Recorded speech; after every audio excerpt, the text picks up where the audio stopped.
Saudara sudah menangkap sesuatu dari 4 unsur tadi saya katakan: makan, minum, udara, ya, harapan. Ternyata yang paling penting itu adalah napas. Supaya orang itu bersemangat untuk mau napas, mau menjalankan kehidupan, mau hidup 1000 tahun, dia harus ada harapan. Supaya saudara ada semangat untuk mau berdoa, saudara harus punya harapan. Nah, ini yang kita mau bahas, ya. Kalau selama ini saudara berdoa, saudara sepertinya doanya jadi kewajiban. Sepertinya saudara itu kehilangan pengharapan dalam doamu. Pernah merasa capek untuk berdoa sesuatu? Udah mulai males lagi berdoa untuk hal yang satu ini. Di awal waktu saudara pertama berdoa untuk satu hal itu, saudara begitu semangat. Tapi berjalannya waktu, seolah-olah saudara tidak mendapat jawaban dari doa itu. Saudara kehilangan harapan dari doa. Doamu jadi nggak semangat lagi. Akhirnya doamu itu jadi doa kewajiban, bukan kebutuhan. Ini saya sering sampaikan. Coba sekarang hari ini, sebentar lagi saudara akan masuk tahun 2022. Ya paling 1 bulan lebih, ya. 1 bulan setengah lagi saudara akan masuk. Apa harapan saudara masuk tahun 2022? Harusnya saudara jangan lelah untuk berdoa.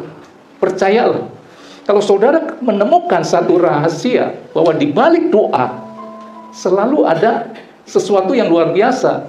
Cuman bagaimana caranya saudara bisa melihat harapan dari doamu. Nah, coba kita keluarkan. Kita malas berdoa karena kita jujur aja tidak menemukan Tuhan di dalam doa kita. Lukas 18 ayat 1 sampai 8. Waktu kita berdoa, kita memohon sesuatu, kita berdoa seperti pengemis. Ada di sini berdoa seperti pengemis, minta ini, minta itu. Saudara tidak tahu hakmu di dalam doamu. Statusmu apa dalam meminta? Makanya beberapa minggu yang lalu saya ajarkan sebuah doa Bapa kami. Saudara harus menyebut stat dalam doa itu, bukan Tuhan. Kalau saudara katakan Tuhan, doamu nggak sah menurut Alkitab. Karena doa Bapa kami mengajarkan Bapa kami. Nah, begitu saudara menyebutkan kata-kata Bapa, saudara sedang menunjukkan statusmu itu adalah anak. Anak itu punya hak dan juga punya kewajiban. Tangkap ini, ya. Saya mau saudara keluar dari tempat ini, saudara punya semangat kembali untuk berdoa. Karena saudara melihat pengharapan. Ada harapan. Tangkap ini, ya. Terlebih lagi film yang tadi saya putar. Coba kita baca ini. Ini perumpamaan. Ya. Yesus mengatakan suatu perumpamaan kepada mereka untuk menegaskan bahwa mereka harus selalu berdoa dengan tidak jemu-jemu. Di sini ada yang mulai bosan berdoa, jawab dong, nggak apa-apa. Tuhan bilang jangan. Nah, terus Tuhan kasih satu perumpamaan. Katanya dalam sebuah kota ada seorang hakim. Kenapa dikatakan hakim? Hakim bicara apa? Hukum, ya. Itu dia, hukum. Keputusan, keadilan. Tapi hakimnya yang tidak takut akan Allah dan tidak menghormati seorang pun. Di kota itu ada seorang janda. Janda itu bicara apa? Kelemahan. Kita lah digambarkan sebagai seorang janda yang selalu datang kepada hakim itu dan berkata, belalah hakku terhadap lawanku. Bicara hak. Beberapa waktu lamanya hakim itu menolak, tetapi kemudian dia berkata dalam hatinya, walaupun aku tidak takut akan Allah dan tidak menghormati seorang pun, namun karena janda ini menyusahkan aku, baiklah aku membenarkan dia, supaya jangan terus saja ia datang dan akhirnya menyerang aku. Kata Tuhan, camkanlah apa yang dikatakan hakim yang lalim itu. Next. Tidakkah Allah akan membenarkan orang-orang pilihannya yang siang malam berseru kepadanya? Dan adakah ia mengulur-ngulur waktu sebelum menolong mereka? Membenarkan. Membenarkan apa? Hak. Ya.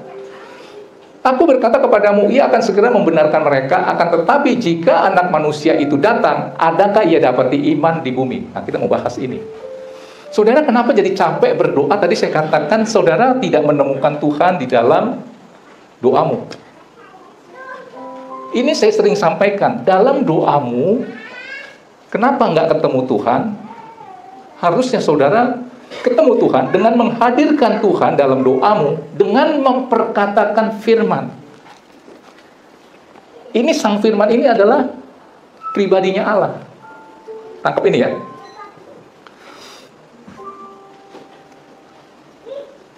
Saya sering katakan, gak tahu saudara masih ingat gak, Alkitab ini bukan sekedar kitab suci. Ini udah gak tahu berapa kali saya katakan.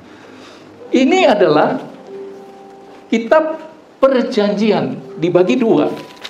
Tuh saya nggak ketemu tuh kitab perjanjian baru yang kitab suci baru, nggak ada tuh. Dikatakan perjanjian lama dan perjanjian baru. Bicara perjanjian berarti bicara ada dua pihak. Bicara perjanjian bicara tentang hak dan kewajiban. Tangkap ini dulu ya. Dan ada sanksi kalau kita melanggar perjanjian yang kita sudah buat. Luar biasa, Tuhan mengadakan satu perjanjian dengan kita. Tuhan pihak pertama, kita manusia pihak kedua. Supaya kita bisa meraih apa yang ada di dalam surat perjanjian ini, ya, dan semangat untuk berdoa dengan mendatangi Tuhan. Ayat 1, ayat 2. Evan. Berdasarkan ayat 2 dikatakan gini. Katanya dalam enggak, ayat 3 berarti. Janda ini akhirnya bisa dibela haknya, ya. Berdoa dengan mendatangi Tuhan, Sang Firman. Dan di kota itu ada seorang janda yang selalu datang kepada hakim itu dan berkata, belalah hakku. Jujur ya, saudara selama ini berdoa, saudara mendatangi Tuhan atau tidak? Atau sekedar berucap aja? Seperti doa makan. Doa makan itu saya sering lihat ya, itu dia apa ya? Kayak levrek aja. Ada makanan dia berdoa. Dan dia tidak perlu mau didengar Tuhan, enggak didengar Tuhan, dia nggak peduli. Yang penting, amin, saya makan. Pernah saudara berdoa makan itu minta benar-benar Tuhan dengar doanya? Atau cuman seperti kewajiban? Jawab yang jujur. Evan kalau makan doa ya, berharap Tuhan dengar, Tuhan jawab doamu, atau sekedarnya? Jawab yang jujur, nggak apa-apa.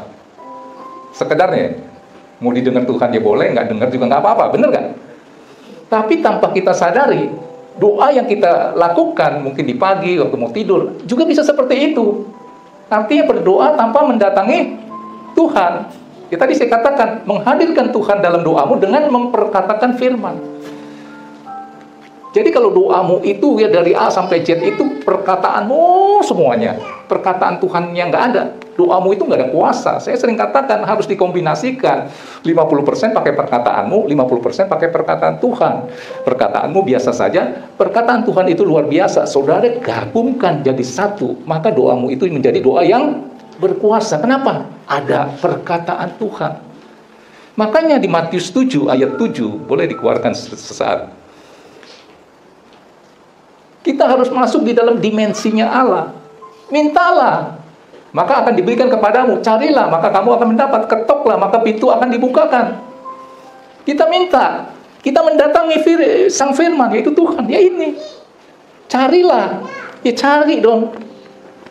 Makanya harus rajin baca firman. Cari, nanti dalam doamu perkatakan apa yang sudah saudara cari. Ketuklah, ketuk Sang Firman ini, yaitu Tuhan itu. Di mana Tuhan? Tuhan itu di firman. Ketuk, pintu dibukakan. Saudara pernah nggak ketika dalam keadaan apa gitu ya, perlu banget sama Tuhan, saudara berdoa minta Roh Kudus pimpin, terus saudara buka secara acak, firman itu bisa tepat sekali. Itu namanya ketok, pintu dibukakan. Mengerti ini ya? Jadi berdoa dengan mendatangi Tuhan, yaitu minta terus menerus ya. Kalau mintalah maka akan diberikan. Keep on asking. Terus minta. Jadi jangan bosan. Jadi saudara harus selalu memperkatakan firman Tuhan. Di Yosua 1 ayat 8, di Mazmur 1 ayat 2 dan 3, apa saja dikatakan dibuatnya berhasil. Jadi saudara berdoa harus berdasarkan firman, untuk mengetahui hak dan kewajiban saudara sebagai anaknya. Saya sih sering katakan, misalnya di Matius ya, Matius ayat 6 ayat 33. Carilah dahulu kerajaan Allah dan kebenarannya, itu kewajiban saudara. Maka semuanya akan ditambahkan kepadamu, itu hakmu. Nah, jadi waktu kita berdoa, kita perkatakan firman Tuhan yang tadi saya katakan, Matius 6 ayat 33. Ini contoh aja. Saudara tahu, kewajiban saudara adalah saudara harus tahu prioritas. Tuhan itu nomor berapa ya? Kalau carilah dahulu kerajaan Allah, berarti saudara dihadapkan A dan B. A itu Tuhan, B itu yang lain. Diposisikan seperti itu di jam yang sama. Nah, kalau saudara utamakan A, yang B itu saudara abaikan, berarti saudara utamakan Tuhan. Itu kewajiban saudara. Saudara punya hak untuk ditambahkan di atas rata-rata. Ya maaf-maaf aja kalau saudara A nggak terlalu penting. Ya Tuhan yang nggak terlalu penting. Saudara prioritaskan B. Terus saudara nuntut untuk ditambahkan. Ya nggak bisa dong. Tuhan itu cinta hukum. Dia tidak bisa memberkati saudara keluar dari hukumnya. Apa yang tertulis. Coba Frank dikeluarin Yosua 1 ayat 8. Kalau perkataan kamu tentang drakor, tentang drama Korea, kalau ngobrolnya tentang itu, tentang ini, tentang itu, nggak ada sedikit pun firman Tuhan yang saudara ucapkan. Yosua 1 ayat 8. Coba. 8. Nggak bisa keluar. Janganlah lupa memperkatakan kitab Taurat ini, tetapi renungkanlah itu siang dan malam, dalam doa siang dan malam, supaya engkau bertindak hati-hati sesuai dengan apa yang tertulis di dalamnya, sebab dengan demikian perjalananmu akan berhasil dan beruntung. Saudara punya hak untuk berhasil dan beruntung ketika kewajibanmu itu mendeklarasikan firman. Memperkatakan firman, habis perkatakan dipikirin. Cocok gak dengan apa yang sudah saudara lakukan? Saya sering katakan, kalau dapat berita mungkin menyakitkan hati saudara, dapat WA yang enggak, ya mungkin menghujat saudara, saudara filter dulu dong dengan firman Tuhan. Tangkap ini. Karena Amsal berkata, bodohlah orang yang menyatakan sakit hatinya seketika itu juga, tapi bijaklah orang yang mengabaikan cemooh. Cuma dikatain apa, begitu semangat saudara langsung turun, sakit hati sampai nggak bisa tidur, kan bodoh. Ini contoh ya. Jadi setiap apa yang masuk ke dalam hatimu gitu, waktu mau berdoa, saudara filter dengan firman. Ya. Kedua, saudara harus sadar bahwa saudara ini orang pilihan. Jadi waktu berdoa, saudara tahu